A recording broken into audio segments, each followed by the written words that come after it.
Good morning dear students. आज हम आर्थिक क्रियाओं के विषय में पढ़ेंगे। अब तक हम आर्थिक भूगोल की परिभाषा से, उसके विषय वस्तु से, उसके विकास क्रम से परिचित हो चुके हैं। पिछली कक्षाओं में हमने आर्थिक भूगोल की महत्वपूर्ण संकल्पनाओं के अंतर्गत आर्थिक दृश्य भूमि के सिद्धांत और आर्थिक विकास की अवस्थाओं के विषय में पढ़ा है, जिसके अंतर्गत हम लोगों ने रोस्टोव के मॉडल को पढ़ा था। चर्चा के क्रम में हम लोग अब तक ये जान चुके हैं कि आर्थिक गतिविधियां अनेक प्रकार की होती हैं। आर्थिक क्रियाएं इन्हीं आर्थिक गतिविधियों से मिलकर के बनती हैं। आर्थिक गतिविधियों से ही आर्थिक दृश्य भूमि का निर्माण होता है और तभी आर्थिक अवस्थाएं इन्हीं आर्थिक गतिविधियों के कारण ही निर्मित होती हैं। सामान्य तौर पे मनुष्य जो भी उत्पादन के कार्य, वितरण के कार्य, उपभोग के कार्य, परिवहन के कार्य, विनिमय के कार्य करता है, जिससे उसका जीविकोपार्जन हो सके, वो लाभ कमा सके, उसे आर्थिक क्रियाओं के अंतर्गत हम सम्मिलित करते हैं। अब इस तरह से अगर हम देखें तो समस्त क्रियाओं को हम आर्थिक क्रियाओं के अंतर्गत ही रखते हैं। अपने आसपास के क्षेत्र में जब हम देखते हैं तो हम पाते हैं कि मनुष्य कृषि कर रहा है, खनिज उत्पादन कर रहा है, लकड़ी काटने का काम कर रहा है, मछली पकड़ने का काम कर रहा है, शिकार करने का काम कर रहा है, औद्योगिक उत्पादन कर रहा है, सेवा के क्षेत्र में जुड़ा हुआ है, नर्सिंग का काम कर रहा है, डॉक्टर का काम कर रहा है, वकील का काम कर रहा है।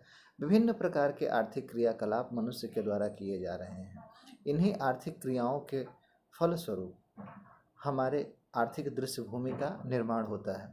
तो अगर हम इन आर्थिक क्रियाओं को वर्गीकृत करना चाहें तो कितने भागों में, किस तरह से इनको वर्गीकृत करेंगे, आज हम इसी बात पर चर्चा करेंगे। वास्तव में आर्थिक क्रियाओं को मुख्यतः 3 भागों में ही वर्गीकृत किया जाता है।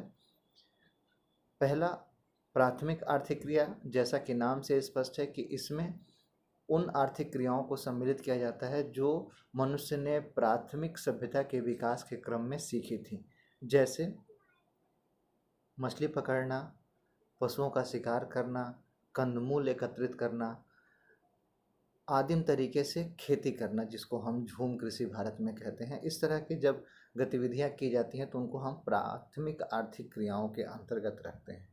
द्वितीयक आर्थिक क्रियाएं, जैसा कि नाम से स्पष्ट है कि ये उसकी अगली अवस्था है, और अगली अवस्था में जब मनुष्य ने स्थायी रूप से रहना शुरू कर दिया, थोड़े बड़े पैमाने पे उसने खनन इत्यादि काम शुरू कर दिए, तो इन गतिविधियों को हम द्वितीयक आर्थिक क्रियाओं के अंतर्गत रखते हैं। द्वितीयक आर्थिक क्रियाओं के अंतर्गत बड़े पैमाने पर कृषि करना, बड़े पैमाने पर मछली पकड़ना, लाभ के लिए लकड़ी का व्यवसाय करना, लकड़ी काटना, लाभ के लिए खनन करना, इन सब गतिविधियों को शामिल किया जाता है। इसमें प्रौद्योगिकी का विकास हो चुका होता है और उसी प्रौद्योगिकी के सहारे मनुष्य अपने उन्नति के अगले सोपान पर, अगली सीढ़ियों पर चढ़ता जाता है।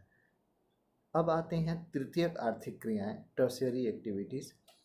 जब मनुष्य ने पर्याप्त रूप से उत्पादन में दक्षता प्राप्त कर ली और उनका विनिमय करने लगा, एक्सचेंज करने लगा, तो उसे कुछ ऐसे लोगों की ज़रूरत पड़ी जो उसे विशेषज्ञ सेवाएं दे सकें, जो उसके लिए काम कर सकें। तो इस प्रकार की गतिविधियों को हम सेवा क्षेत्र के अंतर्गत रखते हैं, जैसे डॉक्टर का काम है, टीचर का काम है, जज का काम है, पॉलिटिशियन का काम है। जो प्रत्यक्ष रूप से अपने ज्ञान की बदौलत सेवा करते हैं, वो उनका जो उत्पादन कार्य है वो बौद्धिक कार्य होता है, न कि वस्तु के रूप में होता है। तो इस प्रकार की गतिविधियों को हम तृतीयक गतिविधियों के अंतर्गत रखते हैं। तृतीयक गतिविधियों के अंतर्गत ही हम संचार तथा यातायात के क्रियाकलापों को भी सम्मिलित करते हैं।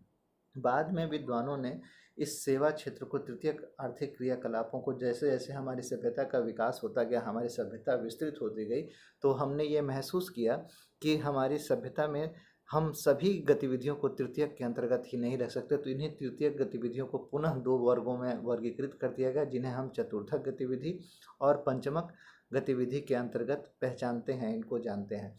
तो चतुर्थक गतिविधियों के अंतर्गत उन क्रियाकलापों को रखा जाता है जो वास्तव में एजुकेशन से संबंधित होती हैं, जो नीतियों के निर्धारण से संबंधित होती हैं, तो ऐसे क्रियाकलाप जिसमें उच्चतर स्तर के बौद्धिक लोग कार्य करते हैं, जैसे जज, जैसे यूनिवर्सिटी के प्रोफेसर्स, जैसे वैज्ञानिक, जैसे ऊंचे स्तर पर काम करने वाले ब्यूरोक्रेट्स, तो इनको हम चतुर्थक आर्थिक क्रियाकलापों के अंतर्गत रखते हैं।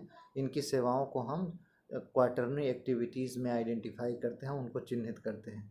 इसके बाद आते हैं पंचमक आर्थिक क्रियाएं। ये आज की सबसे उच्चतर आर्थिक गतिविधियां हैं, क्वीनरी एक्टिविटीज़। इसमें वास्तव में नीति निर्माण और प्रबंधन का कार्य किया जाता है। कौन से प्रकार की नीतियां लागू की जाएं कि हमारी कंपनी को ज़्यादा लाभ हो, हम ज़्यादा उत्पादन कर सकें, ये नीतियां जो बनाते हैं और जो उन नीतियों का प्रबंधन करते हैं, उसे हम क्वीनरी एक्टिविटीज या पंचमक आर्थिक क्रियाओं के अंतर्गत चिन्हित करते हैं। तो इन पांचों आर्थिक क्रियाओं से संबंधित पीडीएफ की फाइल आपको क्लास वर्क के अंतर्गत अपलोड की गई है।